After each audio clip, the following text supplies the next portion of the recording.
ಭಾಳ ಖುಷಿ ಆಗ್ತಾಯಿದೆ ಇವತ್ತು. ಯಾಕೆ ಅಂದರೆ ನಿಮ್ಮೆಲ್ಲರ ಆಶೀರ್ವಾದದಿಂದ ನಾವು ಬೊಂಬಾಟ್ ಭೋಜನ ಕಾರ್ಯಕ್ರಮ ಶುರು ಮಾಡಿ 1600 ಎಪಿಸೋಡ್ಗಳನ್ನು ಪೂರೈಸಿದ್ದೀವಿ. ಈಗ 5 ವರ್ಷ ಕಂಪ್ಲೀಟ್ ಆಗಿ 6ನೇ ವರ್ಷಕ್ಕೆ ಕಾಲಿಡ್ತಾ ಇದ್ದೀವಿ. ಹಾಗಾಗಿ ಸೀಸನ್ 6 ಲಾಂಚ್ ಮಾಡ್ತಾ ಇದ್ದೀವಿ. ಸೀಸನ್ 6 ಈ ಬರುವ ಸೋಮವಾರ 27ನೇ ತಾರೀಕಿಂದ ಸೀಸನ್ 6 ಲಾಂಚ್ ಆಗ್ತಾ ಇದೆ. ಹಾಗಾಗಿ ಇವತ್ತು ಈ ಒಂದು ಪತ್ರಿಕಾಗೋಷ್ಠಿಯನ್ನು ನಾವು ಹಮ್ಮಿಕೊಂಡಿರೋದು. ಹಾಗೆಯೇ ಬೊಂಬಾಟ್ ಭೋಜನದ 4ನೇ ಪುಸ್ತಕವನ್ನು ಇವತ್ತು ಬಿಡುಗಡೆ ಮಾಡಬೇಕು ಅನ್ನೋದು ನಮ್ಮ ಉದ್ದೇಶ. 3 ಪುಸ್ತಕಗಳನ್ನು ಬಿಡುಗಡೆ ಮಾಡಿದ್ದೀವಿ. ಆ ಪುಸ್ತಕಕ್ಕೆ ಸಿಕ್ಕಾಪಟ್ಟೆ ಡಿಮ್ಯಾಂಡ್ ಇದೆ. ಯಾಕೆಂದರೆ ಎಲ್ಲೂ ಸೇಲೇ ಆಗಲ್ಲ, ಅದು ಮಾರಾಟಕ್ಕೆ ಇಟ್ಟಿಲ್ಲ, ಅದು ಬರೀ ಗಿಫ್ಟ್ ಕೊಡೋಕೆ ಇಟ್ಟಿರೋದು. ಸೊ ಎಲ್ಲೋದ್ರು ನಮಗೊಂದು ಪುಸ್ತಕ ಕೊಡಿ, ನಮಗೊಂದು ಪುಸ್ತಕ ಕೊಡಿ ಅಂತ ಕೇಳ್ತಾನೆ ಇರ್ತಾರೆ, ನಾವು ಕೊಡ್ತಾನೆ ಇರ್ತೀವಿ. ಹಾಗಾಗಿ ಒಂದೊಂದು ವರ್ಷನ್ ಒಂದೊಂದು ಪುಸ್ತಕದ ಹತ್ತತ್ರ 12 ಎಡಿಷನ್ ಆಗಿದೆ. So that is also doing very well. ಭಾಳ ಜನಕ್ಕೆ ಅದು ಭಾಳ ಪ್ರಿಯವಾದ ಪುಸ್ತಕ ಕೂಡ ಆಗಿದೆ. ಸೊ ಹಾಗಾಗಿ ಒಂದು ಅಡುಗೆ ಪುಸ್ತಕಕ್ಕೆ ಅಷ್ಟು ಮಾನ್ಯತೆ ಸಿಗತ್ತೆ ಅಂತ ನಾನು ನಿಜವಲ್ಲೂ ಅಂದ್ಕೊಂಡಿರಲಿಲ್ಲ. ಸೊ 4ನೇ ಪುಸ್ತಕವನ್ನು ಈಗ ಬಿಡುಗಡೆ ಮಾಡ್ತಾ ಇದ್ದೀವಿ. ಸೊ ಈ ವಿಚಾರದಲ್ಲಿ ಇವತ್ತು ಸೇರಿರೋದು.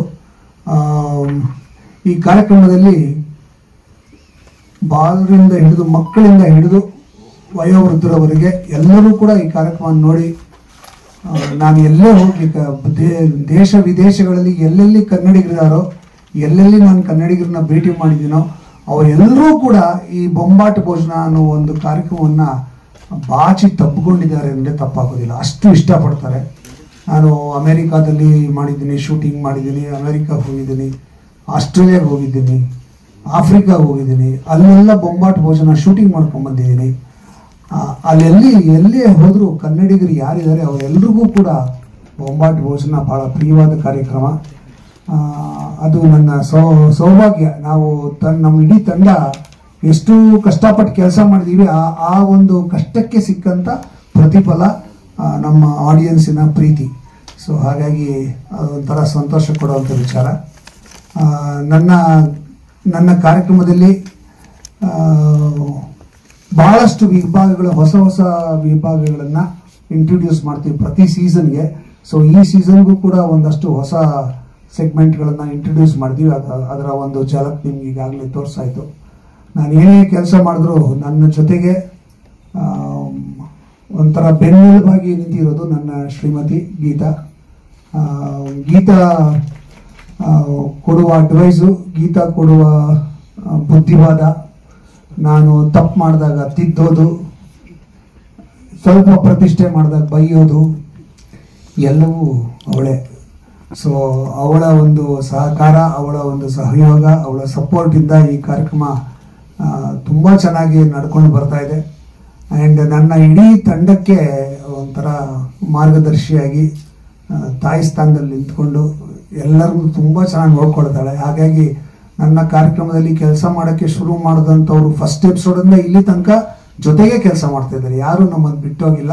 ಅದು ನಿಜವಾಗ್ಲೂ ನನಗೆ ತುಂಬ ಖುಷಿ ಕೊಡುವಂಥ ವಿಚಾರ. ಇಡೀ ತಂಡಕ್ಕೆ ನಾನು ಆಭಾರಿಯಾಗಿದ್ದೇನೆ. ನಾನು ಧನ್ಯವಾದಗಳನ್ನು ಹೇಳಕ್ಕೆ ಇಷ್ಟಪಡ್ತೇನೆ.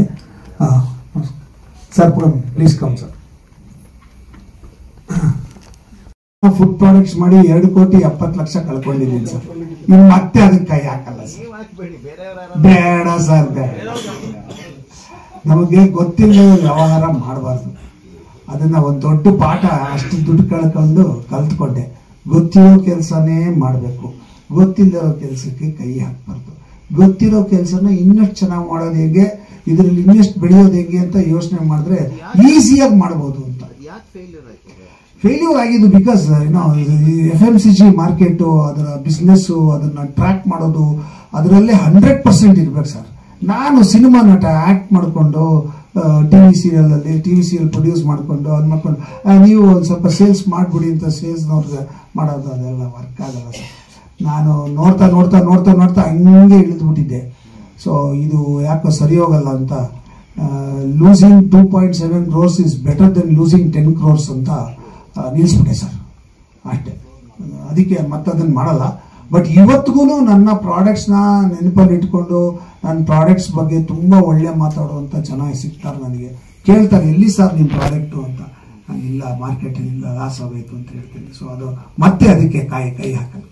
ಬಟ್ ಇವಾಗ ಐ ಆಮ್ ಹ್ಯಾಪಿ ಕುಕ್ಕಿಂಗ್. ಯಾರು ಬಂದರೂ ಒಳ್ಳೆ ಅಡುಗೆ ಮಾಡಿಕೊಡ್ತೀನಿ. ತಿನ್ನೋದು, ತಿನ್ನಿಸೋದು, ಇದರಲ್ಲಿ ಸಿಕ್ಕೋ ಖುಷಿ, ಸಂತೋಷ, ಒಂದು ಕಿಕ್ಕು ಬೇರೆ ಯಾವುದ್ರಲ್ಲೂ ಸಿಗಲ್ಲ. ಸಾಯಂಕಾಲ 7 ಗಂಟೆ ಆದಮೇಲೆ ಎಣ್ಣೆಗೆ ಬರೋದು ಹೋಗಲ್ಲ. ನಾನು ಬೇಕಾದ್ರೆ ಬಾರು ಅಡುಗೆ ಮಾಡ್ತೀನಿ ಅಂತ ಹೇಳ್ತೀನಿ. ಸ್ಪೆಷಲ್ ಎಪಿಸೋಡ್ಸ್ ಮಾಡಿದಾಗ ಒಂದಷ್ಟು ಈಗ ನಳಮಹಾರಾಜ ಅಡುಗೆಯಿಂದ ನಳಮಹಾರಾಜ, ಸೊ ಅದ್ರಲ್ಲಿ ಈಗ ಸುದೀಪ್ ಆಗಿಗಳು ಆ ಸ್ಪೆಷಲ್ ಅಡುಗೆಗಳು ತುಂಬಾ ಚೆನ್ನಾಗಿ ಮಾಡ್ತಾರೆ. ನಿಮ್ಮ ಆತ್ಮೀಯ ಸ್ನೇಹಿತರು ಡಿ ಕೆ ಶಿವಕುಮಾರ್ ಕೆಲವೊಂದೆಲ್ಲ ತುಂಬಾ ಚೆನ್ನಾಗಿ ಮಾಡ್ತಾರೆ. ಅಂಥವ್ರನ್ನೆಲ್ಲ ಕರೆದಾಗ ಅದು ಬೇರೆ ಒಂದು ರೂಪ ಪಡ್ಕೊಳ್ತಾರೆ. ಆ ಪ್ರಯತ್ನ ಆಗ್ತಿದೆ ಅಂತ. ಹೌದು, ಪ್ರತಿ ಸೀಸನ್ನಲ್ಲೂ ಸೆಲೆಬ್ರಿಟಿಗಳು ಬರ್ತಾ ಇರ್ತಾರೆ. ಅಂದರೆ ನಾನು ಸುದೀಪ್ ಅಂಥವ್ರನ್ನೆಲ್ಲ ಅಪ್ರೋಚ್ ಮಾಡೋ ಅಷ್ಟು ಧೈರ್ಯ ನನಗಿಲ್ಲ. ನಾನು ಹಾಗಾಗಿ ಅವ್ರನ್ನ ಅಪ್ರೋಚ್ ಮಾಡಿಲ್ಲ ಅಷ್ಟೇ. ಡಿ ಕೆ ಶಿವಕುಮಾರ್ ಬಂದಿದ್ರು. ಡಿ ಕೆ ಶಿವಕುಮಾರ್ ನಾನು ಒಟ್ಟಿಗೆ ಓದ್ದವರು. ಸೊ ನಾನು ಅಪ್ರೋಚ್ ಮಾಡಕ್ ಧೈರ್ಯ ಇದೆ. ಸೊ ಹಾಗಾಗಿ ಅಪ್ರೋಚ್ ಮಾಡಿದೆ. ನಾವು ಆಂಧ್ರದಿಂದ ನಾಣಿ ಅಂತ ಆಕ್ಟರ್ ಇದ್ದಾರಲ್ಲ, ಅವ್ರು ಬಂದಿದ್ರು. ಅವರು ಇಲ್ಲಿ ಯಾವುದೋ ಒಂದು ಸಿನಿಮಾ ಪ್ರಮೋಷನ್ ಬಂದಾಗ ಸುಮ್ಮನೆ ಹೋಗಿ ರಿಕ್ವೆಸ್ಟ್ ಮಾಡ್ಕೊಂಡು ದಯವಿಟ್ಟು ಬರಬೇಕು ಸರ್ ಅಂತ. ಅವರು ಅದಕ್ಕೇನು ಬರ್ತೀನಿ ಅಂದರು. ಬಂದರು. ನಾನು ಅವರ ಅಭಿಮಾನಿ. ಸೊ ಹೇಳಿದೆ, ಸರ್ ನಿಮ್ಮ ಸಿನಿಮಾಗಳೆಲ್ಲ ನೋಡಿದ್ದೀನಿ, ಅದು ಇವಂತೆಲ್ಲ ಹೇಳಿದೆ. ನಾನು ಅಡುಗೆ ಮಾಡ್ತೀನಿ, ನೀವು ತಿನ್ನಬೇಕು ಅಂತ ಹೇಳಿದೆ. ಬರ್ತೀನಿ ಅಂದ್ಬಿಟ್ಟು ಬಂದಿದ್ರು. ಬಹುಶಃ ಆ ಥರ ಒಂದು ಅಡುಗೆ ಕಾರ್ಯಕ್ರಮಕ್ಕೆ ಅವರು ಗೆಸ್ಟಾಗಿ ಹೋಗಿದ್ದು ಬರೀ ನಮ್ಮದೇ, ಇನ್ನು ಯಾವುದಕ್ಕೂ ಹೋಗಿಲ್ಲ. ಅವ್ರು ಹೇಳಿದ್ರು ಅದನ್ನು, ನಾನು ಯಾವ ಅಡುಗೆ ಕಾರ್ಯಕ್ರಮ ಹೋಗಿಲ್ಲ, ಫಸ್ಟ್ ಬಂದಿರೋದು ನಿಮ್ದೇನೆ ಅಂತ. ಅಲ್ಲಿ ಹೈದರಾಬಾದಿಂದ ಇಲ್ಲಿ ಬಂದವರು ನನ್ನ ಕಾರ್ಯಕ್ರಮಕ್ಕೆ ಬಂದಿದ್ರು. ಆಮೇಲೆ ಶಿವರಾಜ್ ಕುಮಾರ್ ಅವರು ಬಂದಿದ್ದಾರೆ. ನನಗೆ ಯಾರು ಸ್ವಲ್ಪ ಅಪ್ರೋಚ್ ಮಾಡೋಕ್ಕೆ ಸಾಧ್ಯ ಇದೆ ಅಂತ ಅನಿಸಿದೆಯೋ ಅವ್ರನ್ನೆಲ್ಲ ಅಪ್ರೋಚ್ ಮಾಡಿದ್ದೀನಿ. ಸುದೀಪ್ ಅವ್ರು ನನಗೆ ಸಿಕ್ಕಿಲ್ಲ. ಸಿಕ್ಕಿದಾಗ ಅವ್ರನ್ನ ಕೇಳ್ತೀನಿ. ಅವ್ರು ಬಂದರೆ ಅದಕ್ಕಿಂತ ದೊಡ್ಡ ಖುಷಿ ಇನ್ನೇನಿಲ್ಲ. ಬಟ್ ಸಿಕ್ಕಿಲ್ಲ ನನಗೆ ಅವರು. ಬಿಗ್ ಬಾಸ್ ಆದಮೇಲೆ ನನ್ನ ಅವರ ಭೇಟಿ ಆಗೋಕ್ಕೆ ಆಗಿಲ್ಲ. ನಾನು ನನ್ನ ಕೆಲಸದಲ್ಲಿ ಬಿಸಿ, ಅವರು ಅವ್ರ ಕೆಲಸದಲ್ಲಿ ಬಿಸಿ. ಹಾಗಾಗಿ ಅವರ ತಾಯಿ ತೀರ್ಕೊಂಡಾಗ ಹೋಗಿದ್ದೆ, ಅವಾಗ ಮಾತಾಡಿಸಿದ್ದೆ. ಆ ಸಂದರ್ಭ ಅದಲ್ಲ ಅವ್ರನ್ನ ಕರೆಯೋದಕ್ಕೆ. ಹಾಗಾಗಿ ನಾನು ಅವ್ರನ್ನ ಇನ್ನೂ ಕರೆದಿಲ್ಲ. ಬಟ್ ಯಾವತ್ತಾರು ಒಂದು ದಿವಸ ಸಿಕ್ಕಿದಾಗ ನಾವು ನಮ್ಮ ಕೋರಿಕೆನ ಅವ್ರ ಮುಂದೆ ವ್ಯಕ್ತಪಡಿಸ್ತೀವಿ. ಅವರೇ ಅದಕ್ಕೇನ್ರಿ ಬರ್ತೀನಿ ಅಂದ್ರೆ ಮುಗಿದೋಯ್ತು. ಯೋಜನಾ ಕಾರ್ಯಕ್ರಮ ಮಾಡಬೇಕು ಅಂತ ನನಗೆ ಸ್ಟಾರ್ ಸುವರ್ಣ ವಾಹಿನಿಯಿಂದ ಒಂದು ಕರೆ ಬಂತು ಭಾಳ 5 ವರ್ಷದ ಹಿಂದೆ.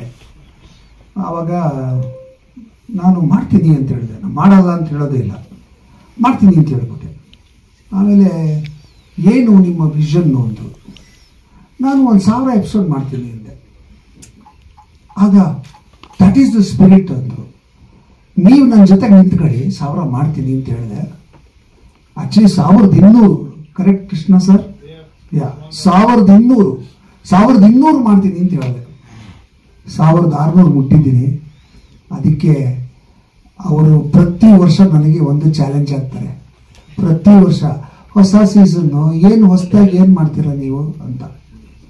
ಸೊ ಹೊಸ ಸೀಸನ್ ಅಂತ ತಲೆಗೆ ಬರ್ತಿದ್ದಂಗೆ, ಒಂದು ವರ್ಷ ಮುಗಿದಿದ್ದೆ ಅಂದಾಗಲೇ ಹೊಸದು ಏನು ಮಾಡಬೇಕು ಅನ್ನೋದು ತಲೆ ಕೆಡಿಸ್ಕೊಳ್ಳೋಕೆ ಶುರು ಮಾಡ್ತೀವಿ.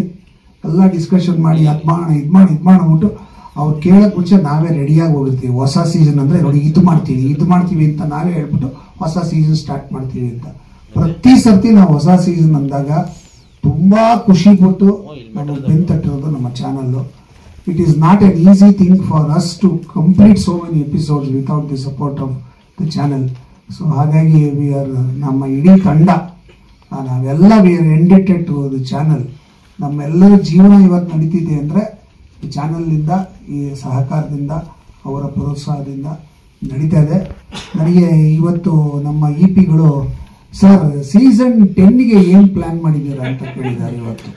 ಸೊ ಸೀಸನ್ 10 ಮಾಡಬೇಕಾದ್ರೆ ನನಗೆ ಈಗ 63. ಸೊ ಜಸ್ಟ್ ಇಮ್ಯಾಜಿನ್, ನನಗೆ 67 ವರ್ಷ ಆಗಿರುತ್ತೆ ಅವಾಗ. ಈಗ ಒಂದು ಅದ್ಭುತವಾದಂಥ ಒಂದು ದೋಸೆ ಮಾಡ್ಬಿಡ್ತೀನಿ. ಈ ದೋಸೆ ಇದೆಯಲ್ಲ ಅಂತ ಅಡಿಗೆ ಮಾಡ್ತಾ ಇರ್ತೀನಿ. ಅಲ್ಲಿವರೆಗೂ ಮಾಡ್ತೀನಿ ಅಂತ ಹೇಳ್ತಾರಲ್ಲ, ಅಂದ್ರೆ ಅಷ್ಟು ನಡಕ ಬರೋವರೆಗೂ. ಇವ್ರು ಸೀಸನ್ 10 ಅನ್ನು ನಿಲ್ಸಲ್ಲ ಸರ್, ಸೀಸನ್ 12 ಅಂತಾರೆ.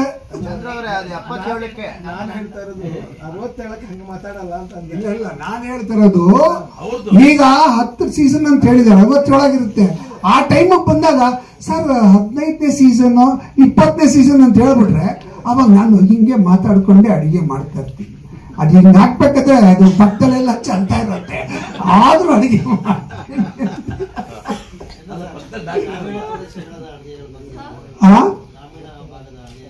ಹಾ ಅದೆಲ್ಲ ಮಾಡ್ತಾ ಇದೀವಿ ಸರ್. ಅಂದ್ರೆ ನಾವು ಅಲ್ಲಿ ಹೋಗಿ ಅಡಿಗೆ ಮಾಡೋದಿಲ್ಲ, ಬಟ್ ಗ್ರಾಮೀಣ ಅಡಿಗೆಗಳು ಬೇಕಾದಷ್ಟು ಮಾಡಿದ್ದೀನಿ. ಬೇರೆ ಬೇರೆ ಕ್ವಿಸಿನ್ಸ್ ಮಾಡ್ತಾನೆ ಇರ್ತೀನಿ. ಬಟ್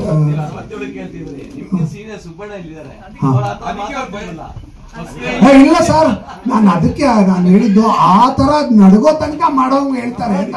ಹಾ ಅಷ್ಟೇ, ಅದನ್ನ ಹೇಳ್ತಾರೆ. ಅದು ನಾನು ವಾಯ್ಸ್ ಹಂಗಿರ್ಬೇಕು, ಆದ್ರೂ ಅಡಿಗೆ ಮಾಡ್ತಾ ಇರ್ಬೇಕು ಅಂತದೇ ಹೇಳ್ತಿರೋದು. ಅಲ್ಲಿವರೆಗೂ ಬಿಡಲ್ಲ, ನನಗೆ ಮಾಡಿಸ್ತಾರೆ ಅನ್ನೋದು, ನಮ್ಮ ಚಾನೆಲ್ನವ್ರು ನಮ್ಮ ಜೊತೆ ನಿಂತಿರ್ತಾರೆ ಅನ್ನೋದು ನಮ್ಮ ಒಂದು ಕಾನ್ಫಿಡೆನ್ಸ್. ಸೊ ಹಾಗಾಗಿ ಅದು ನಡೀತಾ ಹೋಗುತ್ತೆ ಅಂತ ಅನ್ಕೊಂಡಿದ್ದೀನಿ. ನಿಮ್ಮೆಲ್ಲರ ಪ್ರೀತಿ ಇದ್ರೆ, ನಿಮ್ಮೆಲ್ಲರ ಆಶೀರ್ವಾದ ಇದ್ರೆ ನಾನು ಅದನ್ನ ಆ ಲೆವೆಲ್ ತನಕ ಹೋಗ್ತೀನಿ ಅನ್ನೋದು ನನ್ನ ನಂಬಿಕೆ. ಚಂದ್ರು ಆ ಲೆವೆಲ್ ಮುಟ್ತಾರೆ ಗ್ಯಾರಂಟಿ. ಹೆಂಗೆ ಅಂತ ಡೆಡಿಕೇಶನ್ ಇದೆಯಾ?